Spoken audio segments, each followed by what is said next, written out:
YTN 뉴스 FM 슬기로운 라디오 생활. 안녕하세요. 아나운서 최영진입니다.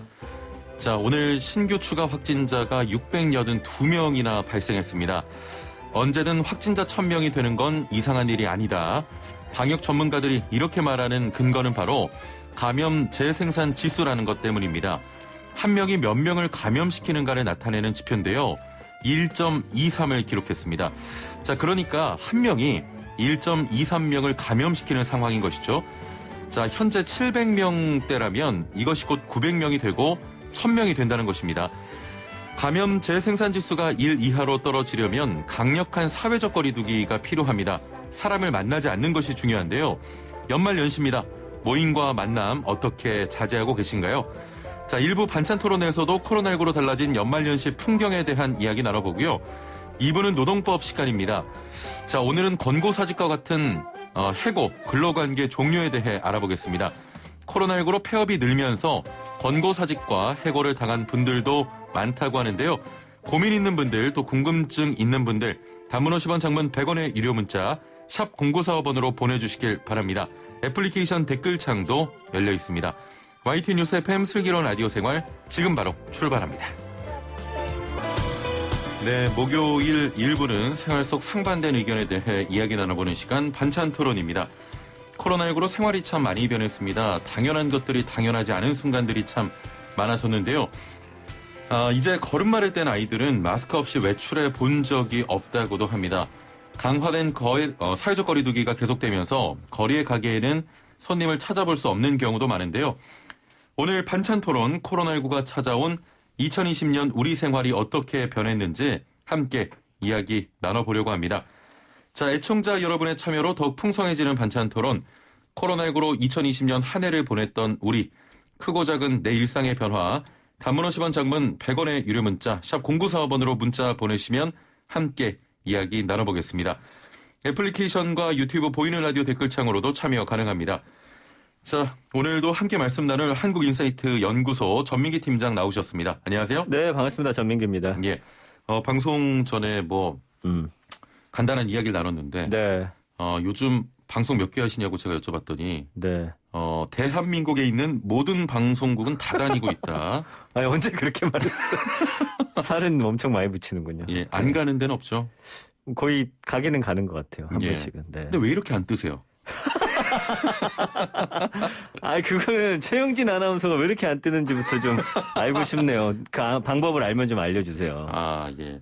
저는 이게 라디오에만 있기 때문에. 그래요? 네, 라디오에 좀 뼈를 묻은 사람이기 때문에. 해보니까 열심히 하다 보면 뜨는 거는 제 의지 바뀝니다. 그거는 진짜.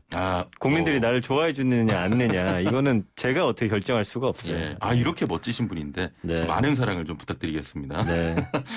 예전 같으면 또 한창 연말이라서 사실 지난해만 하더라도 이렇게 방송 끝나고 함께 출연했던 분들과 함께 또 그러니까요. 술 한잔 먹기도 하고 그랬는데 요즘 연말 분위기가 전혀 안 납니다.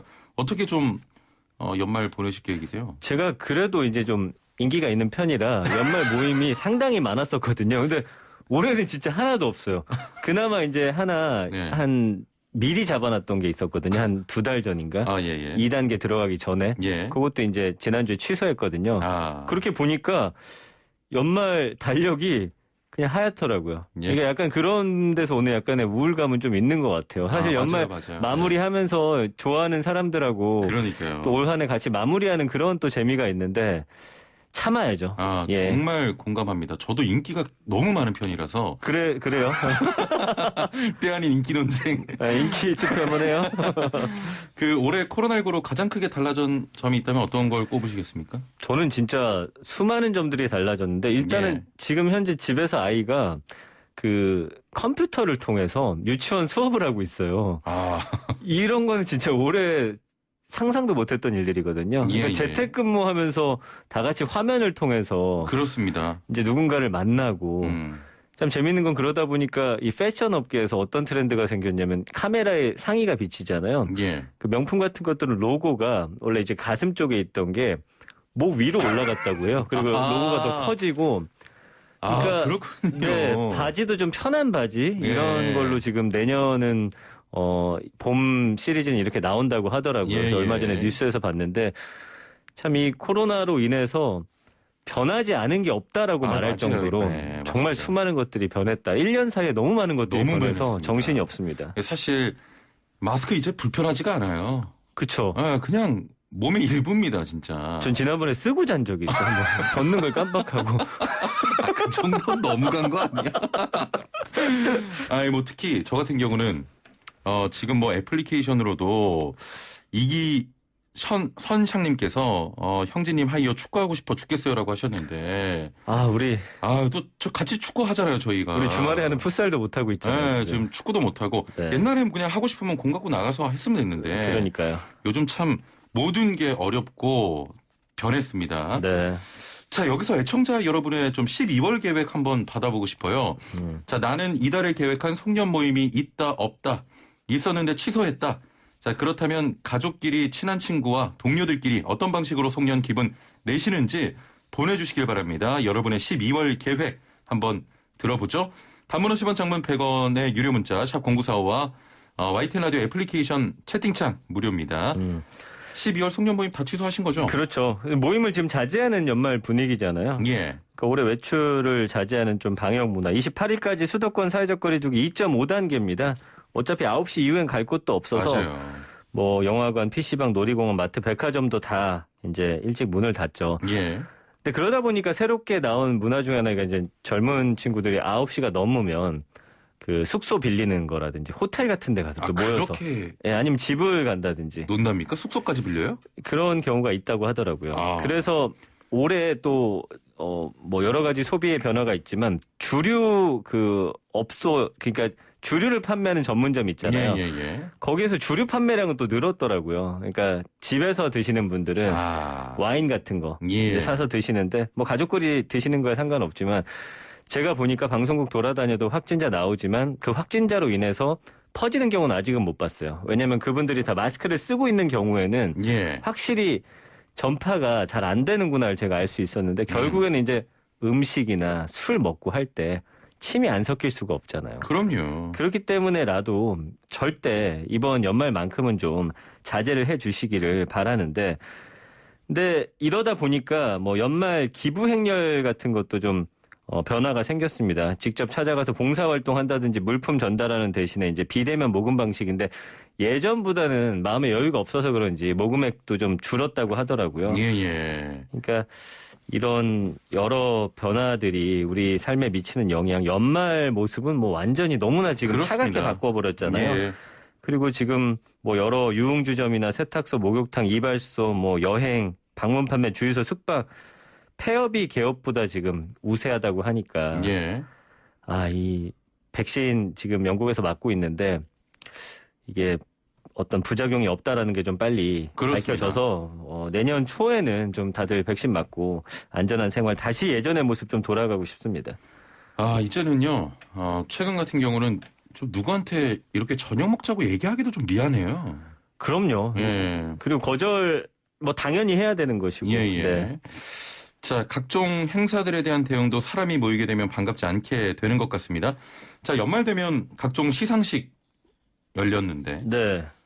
대구에서도 연말 시상식이 열린다고 합니다. 여기에 사람들 몰릴까봐 좀 오지 말아달라 청원글 올라오기도 했잖아요. 그 한 방송국 연말 시상식 관련 국민청원인데 대구 가요대전 취소해주세요. 라는 글이 올라왔더라고요. 대구시가 25일에 크리스마스죠. 가요대전인 대구 행사 공연을 진행은 하는데 관중 없이 이제 온라인 랜선 공연으로 진행을 한다고 합니다. 그리고 장소도 공개를 안 한다고 했어요. 뭐 시민들, 아티스트, 스태프, 제작진 전부 사실은 이 방역에 대한 좀 우려가 있는 상황에서 최근에 이제 가요계 확진자도 또 뭐 청아 씨라든지 나오고 있고 그러니까 취소를 해달라는 민원도 계속 올라오는 거고 비대면인데 그럼 왜 대구까지 가야 하냐라는 좀 의견도 있더라고요. 해외 같은 경우도 지금 시상식 VCR 같은 거 사전 녹화 영상물로 진행하는데 여기도 취소해달라는 요청이 많이 올라오고 있다고 하고요. 대구시 같은 경우는 이미 3월에 한번 취소했던 행사인데 현장에 뭐 100명 미만으로 밀집 인원 제한하겠다. 행사장 주변에 사람이 접근할 수 없도록 경찰이나 경호 인력 동원 계획도 밝히긴 했는데 지금 상황에서 좀 불안한 거죠. 그리고 이제 연말 되면 방송국마다 다 시상식 할 텐데 이거 어떻게 할지도 아마 좀 맞아요. 그 수뇌부들은 고민이 좀 많지 않을까 싶어요. 요즘 그 공연 같은 거 보면 네. 자동차 타서 네네. 그렇게 하던데. 그렇죠. 예, 어떻게 좀 열릴지 궁금합니다. 애플리케이션으로 검다님께서는 저 연말에 시상식이 있었는데 취소됐다고 하십니다. 무슨 시상식이시죠? 연예인입니까, 이분? 그러니까 궁금하네요. 예. 갑자기 궁금해집니다. 네. 민님께서는 저도 좀 인기가 있다고 생각했는데 연말 가족 모임조차 못하게 됐네요. 자, 인기 전민기 팀장 앞에서 명함 내미지 마십시오. 자, 이렇게 많은 분들이 좀 취소를 하고 계십니다. 자, 여러분의 12월 계획은 어떻게 되는지 단문 50원, 장문 100원의 유료 문자 샵 0945번 또 애플리케이션 댓글창으로 보내주시면 되겠습니다. 5773번님께서는 네. 안녕하세요. 연말을 맞아 케이크 자르며 스트레스 해소할 예정입니다. 라고 하셨네요. 집에서 이렇게 그것도 그냥 가족들끼리 한 해를 마무리하면서 케이크 좀 조그만 거 자르고 그렇게 해야 될 것 같아요. 예. 고기 좀 사다가. 그렇습니다. 근데 제가 오늘 아침에 이제 뉴스를 봤는데 동해안 쪽에 새해로 넘어가는 날 있죠. 12월 31일에서 1월 1일. 뭐 호텔이나 이런 숙박업계 예약률이 거의 100%라고 하더라고요. 또 가실 분들은 또 가시는군요. 그러니까 뭐 물론 그 숙소 안에서 해돋이 명소 또 그런 호텔이라든지 펜션 이런 것들이 있거든요. 거기는 지금 좀 가시려는 것 같은데 뭐 가시는 걸 지금 막을 수는 없겠지만 사람들하고 좀 이렇게 어울리는 모습은 좀 지양해 주시기를 바라는 건데, 그러니까 좀 약간 이런 것 같아요. 약간 사회적 분위기상 보이는 데서는 어쨌든 아닌 척 하는데 또 약간의 답답함 같은 것들을 해소하기 위해서 좀 이렇게 떠나시는 분들도 계신 것 같아요. 조심하셔야 됩니다. 떠나는 건 뭐 막을 수는 없지만 조심하고 또 방역수칙 잘 지켜주시길 바랍니다. 애플리케이션으로 SU로 시작하는 분께서는 오늘의 찬성과 반대의 주제는 뭔가요 하셨는데 제가 반찬 토론 오래 하다 보니까 전민기 팀장이 좀 부담을 많이 느끼시고 제가요? 예. 제가 승리 비율이 좀 압도적으로 높다 보니까 거짓말을 하면 어떡해요? 오늘 반찬 토론 주제보다는 한 해 마무리하면서 맞습니다. 어떻게 우리 애청자분들의 삶이 좀 바뀌었는지 코로나19 이후의 삶에 대해서 함께 좀 이야기해보는 시간을 가지고 있습니다. 자, 시민들도 이렇게 반응합니다. 어떻게 이렇게까지 해야 하나, 좀 힘들다 이런 반응인데, 올 한 해 동안 가장 좀 힘들고 고민이 많은 분들이 바로 예비 부부들 아닐까. 맞아요. 결혼식도 취소하곤 했는데, 하객들도 고민합니다. 이게 가야 하나 말아야 하나. 그렇죠. 올해 결혼식 혹시 가신 적 있으십니까? 제가 딱 2번 다녀왔는데, 그 첫 번째 결혼식은 심지어 3번이나 연기를 한 그런 부부였어요. 맞아요. 참 안 가기 뭐하고 그 당시 이제 1단계로 좀 확진자가 없는 상황이어서 다녀왔는데 마스크를 쓰고 있는 것 자체가 좀 많이 어색하더라고요. 사진 찍을 때도 마스크를 쓰고 찍었거든요. 그리고 다른 결혼식 하나는 이제 최근이긴 한데 제가 사회를 봤는데 마스크를 쓰고 또 사회를 봤어요. 그러니까 참 어떻게 보면은 인생에서 가장 많은 축하를 받아야 되는 때인데 그리고 신혼여행도 사실은 또 마음 편히 못 가잖아요. 그러니까 여러모로 참 보는데 안타깝고 마음이 좀 편치가 않더라고요. 올해 그 결혼식 같은 경우는 확실히 뭐 하객도 줄면서 필요 현장 가도 비어있는 자리가 많고 예전에는 앉을 곳 없어가지고 막 뒤에 서서 보고 그랬는데 이제는 뭐 빈자리들이 워낙 많고요. 그렇습니다. 뭐 그런 상황이더라고요. 인원도 좀 제한을 하고 있고.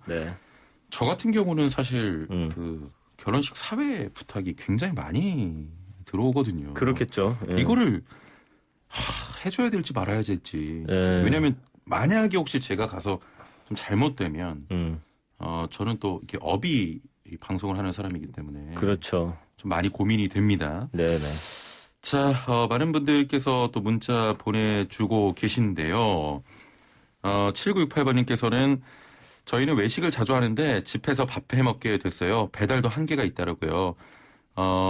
그 음식이 그 음식이라서 그냥 간단하게 집밥 먹습니다. 덕분에 덜 짜게 먹고 집에서 먹으니까 분위기에 취해서 먹는 것도 좀 줄은 것 같다 이렇게 하셨고요.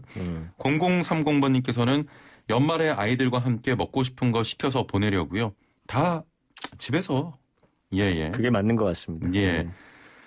0900번님, 경자년 올해가 환갑인데 올해 초 3월경 동창들 30여 명 같이 식사하자고 했는데 결국 이렇게 지나갑니다. 아이고. 참 이렇게 대규모 모임들도 많잖아요. 동참회. 네. 예. 올해는 진짜 만난 기억이 없네요, 저도. 네, 모임은 뭐 저도 거의 간 게 없어서 인기가 많은데. 그래서 더 어쩌담이 큰 것 같습니다. 네, 맞습니다. 네, 올해는 좀 자제해야죠. 어쩌겠어요. 근데 이렇게 일생일 때 정말 중요한 한 해인 분들은 좀 많이 아쉬움이 있지 않을까 싶어요. 그렇습니다. 8899번님도 분기별로 한 번씩이었던 초등학교 모임을 올해는 코로나19 때문에 한 번도 못하고 있습니다. 당연히 연말 모임도 취소됐고요. 자, 빨리 코로나 종식돼서 친구들 편안히 만나고 싶습니다. 친구들하고 건강한 모습으로 만나자 또 이렇게 보내주셨습니다. 다 똑같습니다, 진짜. 그러게요. 6675번님. 저는 친구들과 화상통화로 치킨 모임 갖기로 했다고. 이렇게도 합니까, 모임? 그 랜선 술자리 같은 거 하더라고요. 그래요? 그 화상 회의하는 거 켜놓고서 술 본인들 각자 준비하고 안주 준비해서 그냥 대화하면서 대화하면서 이제 본인 거 먹고 그렇죠. 많지는 않은데 이러고. 그런 문화도 좀 생겨나긴 했습니다. 예, 대안을 이런 식으로 찾고 계신 분들도 있습니다. 근데 그렇게 먹어도 외롭진 않겠는데요? 그건 괜찮은 것 같아요. 왜냐하면 저도 오늘 그 아이가 수업하는 거 보니까 서로 대화 뭐 여러 명이 하는데 전혀 문제가 없더라고요. 이게 요구르트 넣고 짠하고. 올해 찾아온 변화가 뭐 워낙 많아서 하나만 뽑기가 좀 그런데 얼마 전 치렀던 수능도 그렇고 학교 생활도 빼놓을 수 없을 것 같습니다. 학생들이 학교에 가는 것부터가 어렵잖아요. 그렇죠. 현재 그 등교 수업 상황 보면 교육부가 순차적 등교가 시작된 게 교육부의 어떤 결정으로 지난 5월입니다. 20일부터 어제까지 또 코로나19 누적 확진 학생이 1,651명이나 되더라고요. 그래서 어제 오전 10시 기준으로 등교 수업 중단한 학교가 13개 시도에서 992곳. 지역별로는 지금 서울이 743곳으로 가장 많고 경기도 92곳, 대전 9곳, 충북 7곳인데 이게 또 아이 집에 있으면 신경 써야 할 것들이 많기 때문에 뭐 맞벌이하는 부모님들이라든지 아주 좀 힘든 그런 한 해, 특히나 아이 키우는 데 있어서는 좀 그런 한 해가 되고 있습니다. 예. 저는 특히 올해 고3 우리 친구들 굉장히 좀 너무 안 됐죠. 위로해주고 싶습니다. 끝나고도 지금 스트레스 풀 게 없어요. 맞아요. 원래는 수능 딱 끝나고 뭐 놀이동산 간다든지 뭐 바닷가 여행 가고 노래방 가고 제가 지난번에 빅데이터 분석해봤더니 PC방 가서 원 없이 게임하고 싶다는 그런 친구들 많았는데 그때 1위가 노래방이었어요. 맞아요. 노래방도 못 갑니다 지금. 그 사실은 정말 아무것도 아닌 일상인데 할 수 없다는 게 참 안타깝네요. 그렇습니다. 자, 생활 속의 많은 부분이 온라인으로 옮겨지긴 했습니다. 그동안 외부에서 했던 운동, 문화생활 등 대부분의 활동을 요즘은 정말 집에서 하고 있는 것 같아요. 그래서 올해 변화들이 많이 생겼는데 그 집에 있는 시간이 늘다 보니까 찾아온 변화들이 올해 이제 상반기까지는 국내 그 가구 매출이 확 늘었어요. 그래서 가구 기업들의 시가총액이 다 상승했는데 한 회사만 하락을 했는데 거긴 봤더니 사무실 가구를 파는 곳이더라고요. 사무실은 줄어들 수밖에 없죠. 그리고 뭐 그것뿐만 아니라 인테리어 관련해서 집에 있다 보니까 소파가 갑자기 불편하니까 바꾸시는 분들. TV 보는 시간이 늘었잖아요. 스마트 TV 대형이 그렇게 올해 많이 팔렸습니다. 전 세계적으로. 그렇군요. 그러니까 뭔가 하여튼 우리는 변화를 늘 추구하는데 집에 있는 시간이 길어지니 집 안에서 무언가를 좀 찾는 분들이 많다 보니까 그런 식의 좀 소비도 많아졌고요. 그다음에 국내 카드 회사 분석 보니까 1년 반 새 홈코노미 관련 매출이 90% 이상 증가했더라고요. 뭐 배달 음식이나 케어 서비스, 예를 들면 아이 돌봄이나 찾아와서 세차해 주는 거, 그다음에 엔터테인먼트 등에서 카드 결제가 상승했고요. 코로나19 때문에 대면 접촉이 제한되면서 혼자 할 수 있는 취미 활동에 대한 수요가 또 증가했고요.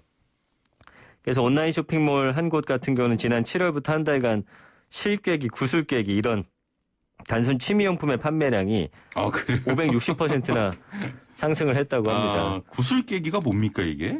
이게 이렇게 실에다가 구슬 깨가지고 뭐 만드는 것 같아요. 팔찌라든지 목걸이 같은 거. 그렇군요. 저도 얼마 전에 이런 그 가구 하나 구매한 게 저는 안방에 이렇게 침대와 앞에 TV가 있어요.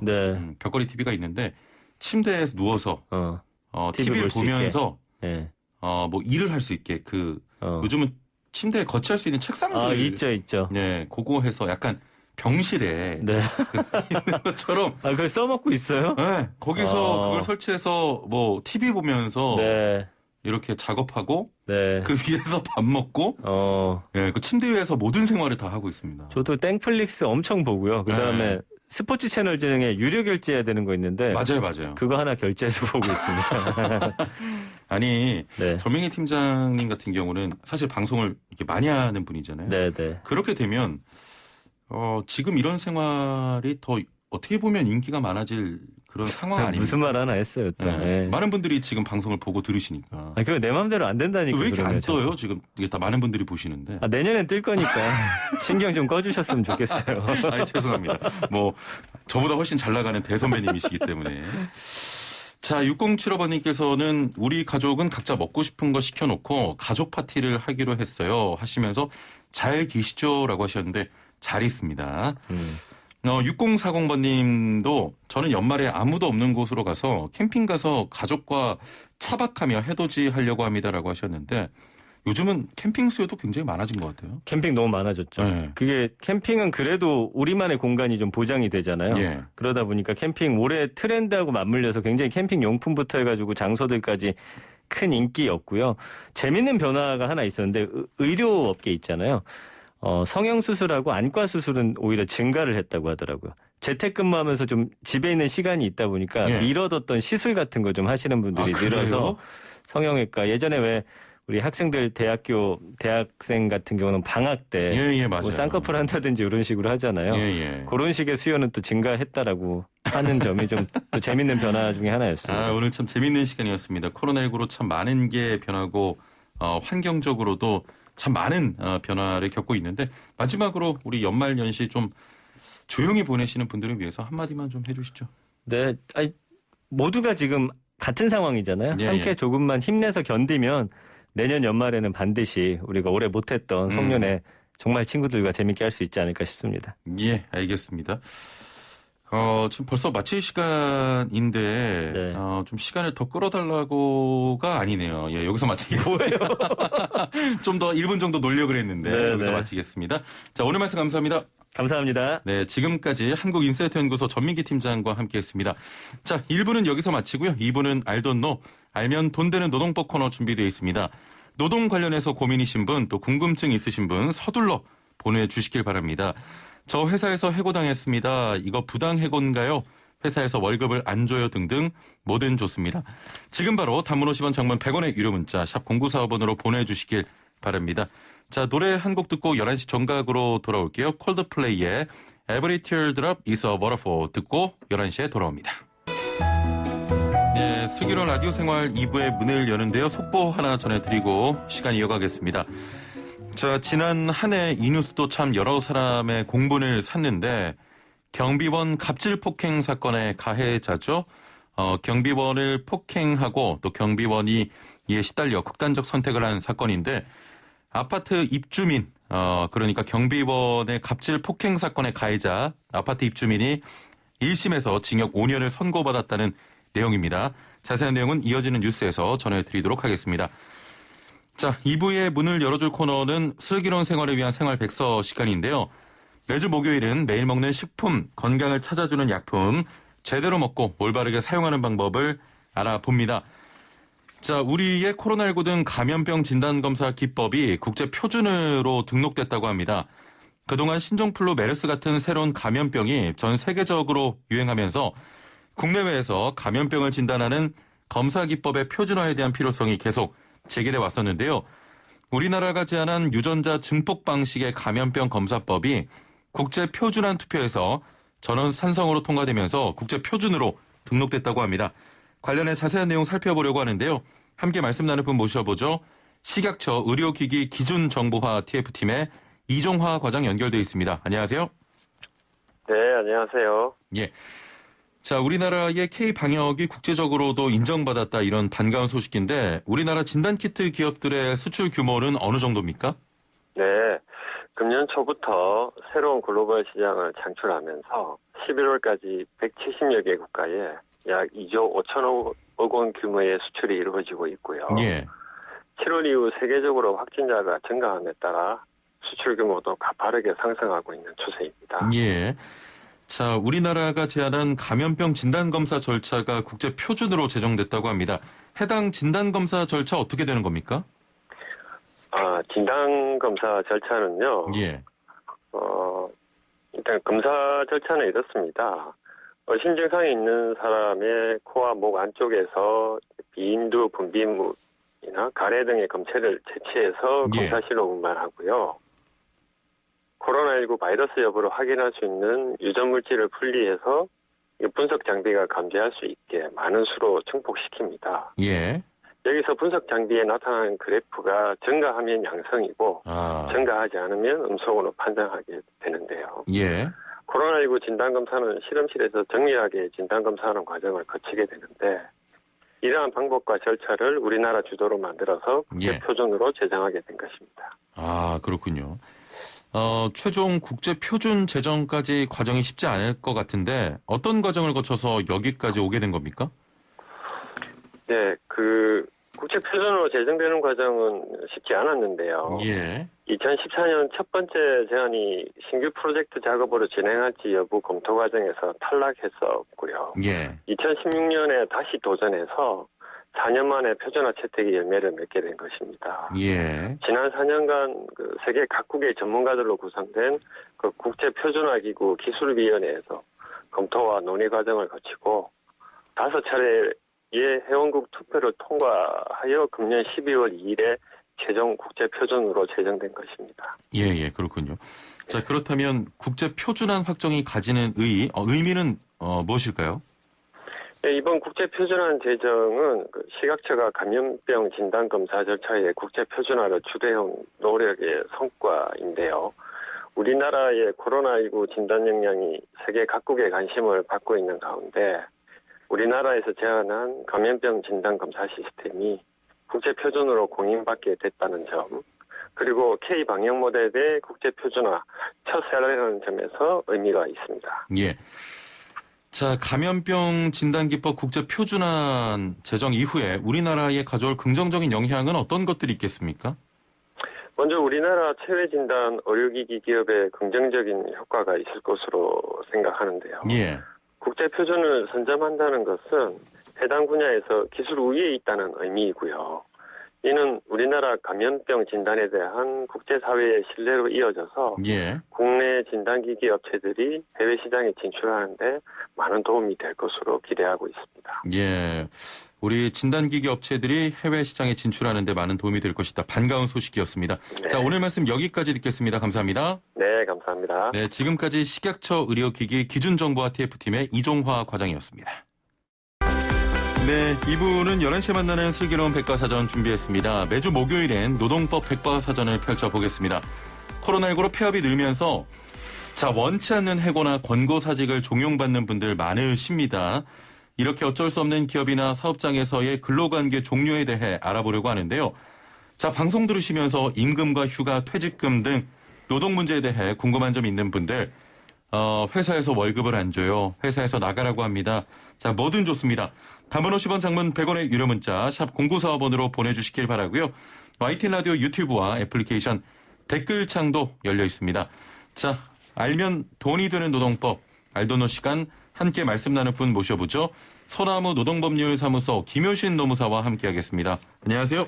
네, 안녕하세요. 예, 1부에서 연말연시 코로나19에 따른 계획에 대해서 전민기 팀장과 이야기해봤는데, 네. 저와 전민기 팀장은 워낙 인기가 많아서 네네. 올해가 좀 더 허전하다 이런 말씀을 좀 나눴거든요. 네네. 우리 김효신 노무사님은 어떠세요? 인기 많으신 편입니까, 주위에? 아니요, 저는 그렇게 인기가 있는 편이 아니라서요. 굉장히 솔직하시네. 네. 연말연시 좀 어떻게 보내실 계획이세요? 네, 그전에는 그래도 그나마 몇몇 모임이 있었는데요. 예. 아예 일정조차 잡히지 않고 있어서 가족들과 조용히 지낼 예정입니다. 네. 이번 연말연시는 그냥 가족들과 조용히 맛있는 것도 먹고 또 케이크도 좀 자르면서 보내는 게 좋을 것 같습니다. 그래야 될 것 같습니다. 네. 이 노동계, 연말연시 분위기 이런 건 그냥 좀 참으면 되는데, 네. 코로나19로 고통을 호소하는 분들이 많습니다. 특히 8일부터는 더 강력한 사회적 거리두기가 시행되면서 이 자영업자들의 매출 저조에 대한 고민이 굉장히 많아졌습니다. 네. 지원책 마련된 게 뭐 없습니까? 없습니다. 지금은 없습니까? 현재는 네, 예. 없습니다. 내년도 본 예산이 지난 8일 날인가 통과됐다는 발표가 있었잖아요. 거기에서 그 3차 재난지원금에 대한 예산이 또 같이 통과됐다는 소식을 들었습니다. 그런데 3차 재난지원금을 누구에게 얼마만큼 지원할지는 아직 논의조차 되고 있지 않습니다. 그렇습니다. 네, 그래서 지금 당장에는 기존에 있던 우리 고용유지 지원금, 휴업수당 지불하고 그에 대해서 일정 지원율을 지원받는 고용유지 지원금과 고용유지 조치 1개월 하고 나서 30일 이상 무급으로 실시해야 될 때 무급휴직 지원금 기존 제도를 소개해 드릴 수밖에 없습니다. 지금. 네. 지금 뭐 공수처나 징계 때문에 바쁘셔서. 네. 근데 자영업자 분들을 조금 더 돌아서 살펴봐 주셨으면 합니다. 그러니까요. 왜냐하면 이분들은 역시 연말 연시를 조금 기다리고 계셨던 분들이긴 하거든요. 맞아요. 네. 예.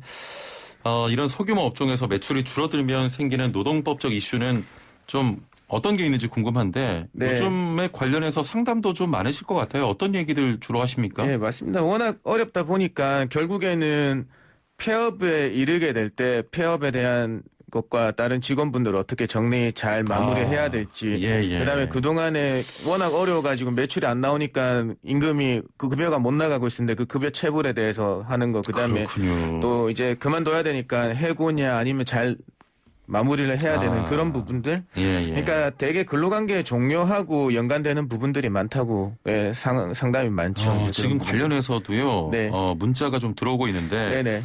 1556번님께서는 네. 안녕하세요. 헬스장에서 프리랜서로 일하다가 이번에 3주 동안 닫았는데 헬스장 관장님이 7일까지 일한 돈도 안 준다는데 다음 달에 받을 수 있을까요? 하셨거든요. 이런 지금 업장들이 많을 거예요. 네, 맞습니다. 왜냐하면 영업을 하셨더라도 매출이 거의 없어졌죠. 그다음에 근데 프리랜서 분이라고 하셨는데 프리랜서든 근로자든 다 그냥 떠나서 월급에 대한 근로를 제공한 거, 그다음에 노동을 제공한 부분 7일분에 대해서는 받아야죠. 주셔야 되는 거는 맞습니다. 받아야 됩니다. 네네. 받을 수가 있습니다, 또. 네, 받으셔야 됩니다. 예.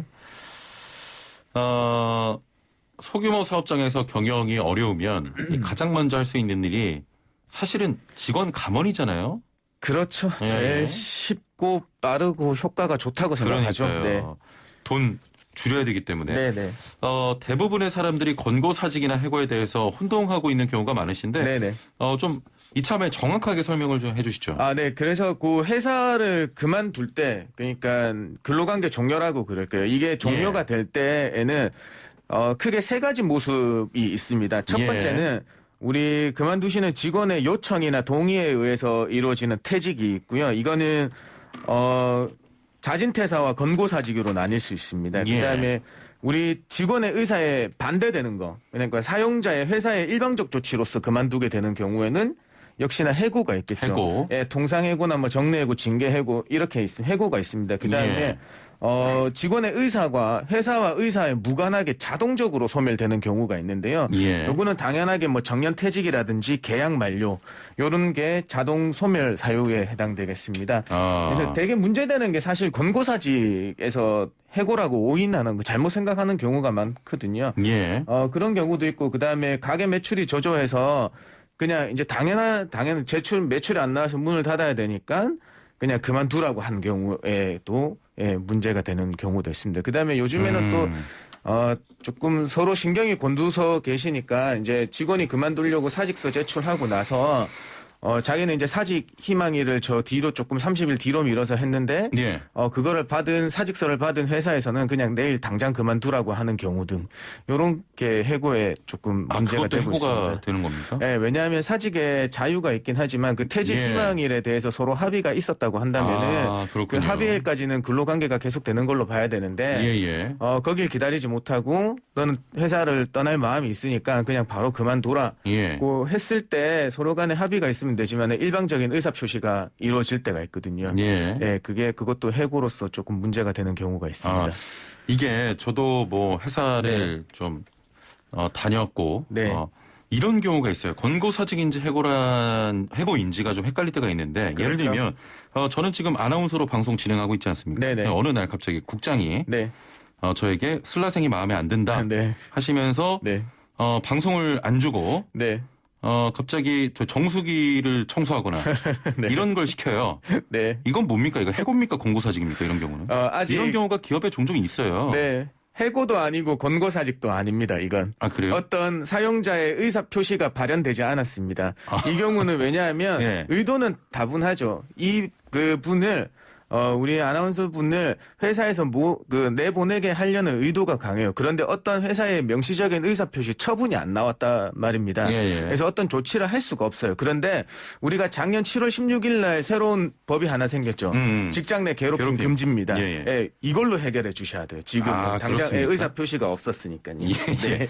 열심히 버티고 화장실 청소해야겠네. 네, 요즘에 다들 어려우니까 그냥 다 계속 하시면 좋겠습니다. 그러면은 이 권고사직을 해고라고 잘못 생각하는 경우 어떤 게 있겠습니까? 이게 의사소통의 문제라고 생각을 해요. 사실 권고사직이라는 거는 쉽게 말해서 회사가 먼저 이분에 대해서 직장을 조금 그만두셨으면 좋겠습니다라고 이제 말씀을 드리면 거기에 우리 그 해당 직원분이 동의하는 경우가 권고하고 사직하는 경우 권고사직이라고 하는데요.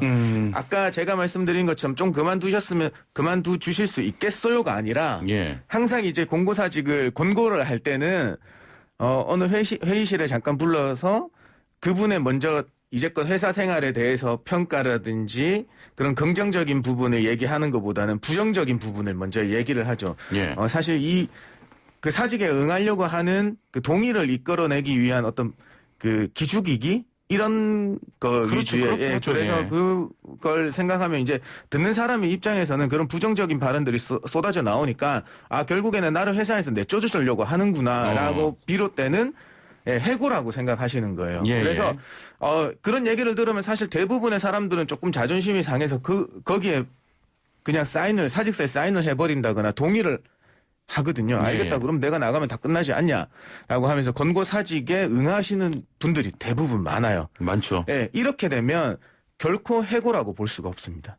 회사는 어떤 그 권고사직에 이르는 과정에서 부정적인 얘기를 했던 뭘 했던 간에 의사소통에 문제가 있었던 거지 결론은 그 권고사직에 응한 형태가 되는 이런 거거든요. 상황은 법적으로 권고사직이 되는 겁니다. 그렇죠. 결국에는 내가 어찌됐든 간에 그 근로자 해당자가 거기에 대한 권고에 응하는 형태를 이루었죠. 결과로서 그 권고사직이 일어난 거고요. 그래서 항상 제가 말씀드리는 게 그 당시에 그 얘기를 들었다고 해서 당장 결정 안 하셔도 된다. 응하지 말고. 그냥 그 자리를 우선 피하신 다음에 조금 더 생각을 해보고 응하셔라라는 게 제가 항상 말씀드리는 겁니다. 이전에 그 한 대기업에서 통신사인데 대규모 그 구조조정 있을 때 좀 연세 있으신 분들을 좀 매장에 휴대폰을 판매하게 하거나 해고를 안 당하려면 휴대폰을 판매하거나 지금 만약에 나가 주신다면 그 퇴직금을 더 많이 드리겠다. 그렇죠.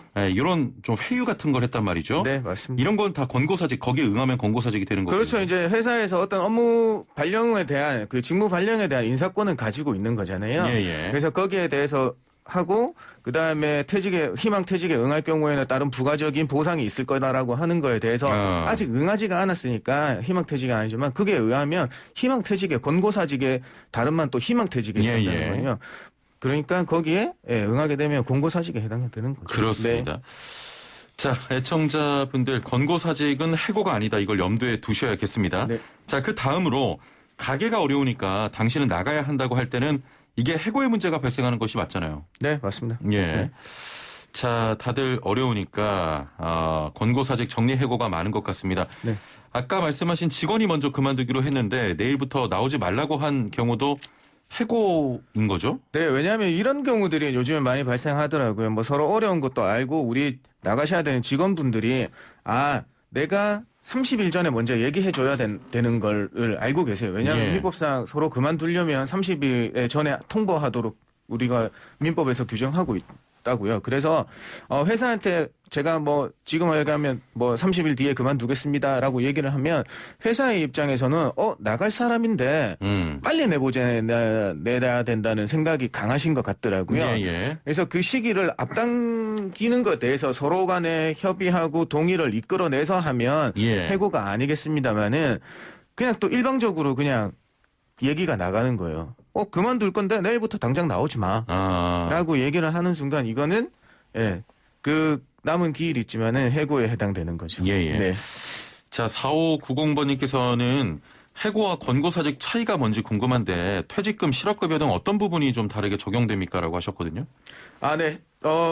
다른 점은요, 하나입니다. 권고사직이면 우리가 동의해서 나가니까 퇴직금이나 실업급여에 다 해당됩니다. 다 해당되고. 해고도 퇴직금이나 실업급여 다 지장이 없습니다. 그런데 내 의사에 반해서 일어났기 때문에 부당해고 구제 신청이라는 걸 통해서 일정 기간 동안에 해고에 대한 부당해고 구제 신청을 통해서 내가 그냥 승소라고 표현하겠습니다. 이긴다고 한다면은 거기에 대한 보상이 뒤따르게 되는 거죠. 권고사직은 그날 이후로 그냥 싹 정리되는 겁니다. 그런데 해고면 그날 이후로 회사가 나에 대해서 줄 게 아직 남아 있는 거죠. 그렇겠군요. 네. 예. 알겠습니다. 해고와 권고사직 명확하게 좀 설명을 해주셨고요. 네.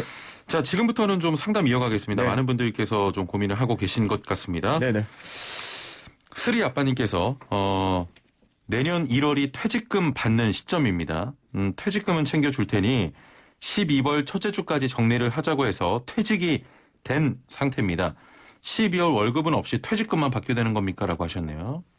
네, 임금은 항상 아까도 말씀드렸지만 근로 제공의 마지막 날까지 제공하는 게 맞습니다. 예. 그다음에 내년 1월이 퇴직금이면 12월 첫째 주까지만 근무하는 거 하고 퇴직금을 지급하겠다고 해서 거기에 대해서 응하신 거라고 보여요. 퇴직금은 이제 받으시되 임금은 딱 우리 12월 첫째 주까지 일하신 만큼 회사가 그렇습니다. 아마 지급해 줄 겁니다. 예. 네.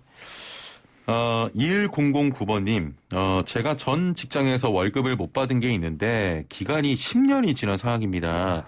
혹시 받을 수 있을까요? 라고 하셨는데 이 기간이 너무 조금 지났습니다. 임금의 채권시효는 3년입니다. 그러니까 퇴직을 하던 임금을 못 받은 날로부터 3년 이내에 청구를 하셔야지 소멸시효가 지나지 않는데요. 벌써 소멸시효가 아득하니 지났으니까 이거는 받으실 수가 없습니다. 알겠습니다. 안타깝습니다. 네.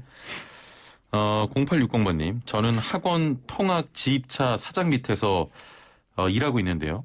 3.3% 세금도 안 해주고 최저임금도 못 받고 퇴직금도 없다고 합니다. 63세인데 시국이 어려우니까 일자리도 없고 먹고 살려고 하니까 할 수 없는 일은 할 수 없이 지금 하고 있는데, 자, 들은 이야기인데요. 퇴사하면 퇴직금, 최저임금 못 받은 금액은 받을 수 있다는데 진짜 받을 수 있나요? 라고 하셨네요. 네. 학원 통합 지입 차주분이 아니시고 학원 통합 지입 차주분 사장 밑에서 일하시는 분 같아요. 그렇죠. 그 질문이 그렇게 들어왔죠. 지입 차주 기사분이 아니라 지입 차주 사장님 밑에서 일하시는 그렇습니다. 분이라고 그렇게 생각하는데요. 지금 돼 있습니다. 지입 차주분 기사분에 대해서는 뭐 프리랜서라는 문제가 있습니다만은 지입 차주분의 기사분에 고용된 분이시라 그러면은 나중에 퇴사하시더라도 3년 이내에 금품들은 다 받으실 수 있습니다. 근로자성은 인정된다고 보이거든요. 아니 근데 지금 문자 중에 진짜 받을 수 있나요 하시면서 3년 이상은 또 못 받는데요. 사실인가요? 라고 또 하셨는데. 네, 맞습니다. 왜냐하면 아까도 말씀드렸지만 임금 채권의 소멸시효는 3년이니까 최저임금에 받아야 될 부분도 3년 이내. 그러니까 퇴사일로부터 거슬러 올라가서 3년이 되는 거지만요. 퇴직금 같은 경우는 퇴직일로부터 3년 이내 청구하시면 받을 수 있으니까 퇴직금은 그대로 받으시고 임금의 최저임금에 대해서 차액분이 있지 않습니까? 최저임금도 못 받으셨다고 하셨으니까 그 차액분 같은 경우에는 3년치밖에 못 받는다라는 겁니다. 퇴사하시면 우리 그 사업장 소재지 관할 노동지청에 신고를 하셔서 권리 구제를 받으시면 됩니다. 지금 집합금지 때문에 쉬고 계시다고 많이 힘들다고 하셨는데 받을 수 있습니다. 네, 맞습니다. 꼭 그 구제 신청하셔서 받을 건 받아야죠. 그렇죠. 휴업수당이나 이런 문제는 변론을 하고 최저임금에 미달되는 부분에 대해서는 받으실 건 받으셔야죠. 그렇습니다. 네. 자, 단문 50원, 장문 100원의 유료 문자 샵 0945번으로 여러분의 노무 고민 해결해드리고 있습니다. 지금 바로 빨리 보내주시길 바랍니다. 7426번님, 중소기업도 주 52시간 진짜 하는 겁니까? 코로나로 또 유예하는 건 아닌지 법이 정해지면 지켜야 하는데 하셨네요. 네, 맞습니다. 그 정부에서는 주 52시간 내년도 더 이상 계도기간 유예가 없다 적용시키겠다는 입장이거든요. 그런데 재계에서는 또 아직 준비가 안 됐다고 계속 얘기하고 있는데 법 집행을 한다고 얘기했으니까 그대로 적용시켜야죠 이제. 예, 예. 자, 9880번님. 큰 회사에서 계약직으로 근무 중입니다. 근무자들 모두 12월 중순에 계약 해지 통보서에 사인하라고 해서 했는데요. 모든 사람을 재계약해 주는 대신에 급여 삭감을 해야 하고 주말에 써주던 알바도 안 써준다고 합니다. 지금 기본급의 휴일수당까지 해서 세금 제하기 전에 190 정도 받는데 만약 급여 삭감 시 기본급은 받을 수 있는 건가요? 급여 삭감하는 대신에 근무 시간을 줄여달라고 요청할 수 있겠습니까? 라고 하셨거든요. 네. 항상 급여의 부분은 우리가 최저시급 곱하기 일하는 시간입니다. 그래서 일주 40시간 일하신다고 하면 지금 올해 기준으로는 179만 5,310원이었고요. 내년 8,720원 기준으로는 182만 3천 얼마 정도 나오거든요. 그래서 기본급이라고 하시는 거는 항상 기본근로 우리가 1일 8시간 일주 40시간 일하시기다 하면 이 아까 8,590원에 209시간 곱한 182만 3천 원 돈을 받으실 수 있습니다. 그래서 그 근로시간에 맞춰서 통상시급이 어떻게 결정되는가에 따라서 이제 나뉘게 되어 있는데요. 그 부분 뭐 급여 삭감은 당연히 근로시간 계산해서 받아내면 되는 거고 이 재계약을 통해서 아마 근로조건 저하를 시도하고 있는 것 같거든요. 이런 것도 많을 것 같거든요. 이게 너무 우리가 법의 사각지대에 놓인 우리 비정규직 노동자분들의 정말 가슴 아픈 일이거든요. 왜냐하면 회사는 근로계약 만료를 시키고 다시 재계약할 때 급여 삭감에 대한 근로조건 저하를 제시하고 안 받아들이면 다시 재계약 안 해준다. 이걸 무기기로 삼고 있기 때문에 그래서 한 가지만 더 말씀드리면 우리 계약직 근로자분들은 기간제법에 의해서 2년 이상 사용하지 못하도록 돼 있고요. 2년 이상 사용을 하게 되면 무기계약 근로자로 전환됩니다. 법적으로. 1년 3년 되면 이분은 그냥 계약직이 아니고요. 그냥 무기계약 근로자로 되신다는 사실을 알려드리겠습니다. 네. 2961번님, 이직이 결정된 사람은 권고사직이 가능한가요? 라고 하셨네요. 이직하기로 결정된 사람인데 권고사직이 이직이 가능한가요? 결정됐다는 거는 개인적으로 결정되신 건지 아니면 퇴사일에 이제 자진 퇴사해서 회사랑 벌써 얘기가 끝난 건지 문제인데요. 뭐 이직이 결정된 거 개인적으로 결정됐지만 회사와 잘 얘기해서 권고사직으로 뭐 회사도 어렵고 뭐 분 나가는데 잘 결정되라고 권고사직으로 처리해 주실 수 있는 거죠, 당연히. 회사하고의 소통의 문제니까요. 근데 이직이 결정됐다는 거는 벌써 퇴사일이 잡혔다는 얘기인데 그걸 회사가 다시 권고사직으로 해줄 그거는 없을 것 같은데요. 네, 알겠습니다. 조금 더 정보가 없어서 이렇게까지 말씀드리겠습니다. 익명을 요청하신 애청자 분이십니다. 입사할 때 5인 이상 사업장으로 취업하고 근로계약서를 썼어요. 그런데 재직 중에 알려주지도 않고 퇴사 처리 후 5인 미만 사업장에 편입을 시켰더라고요.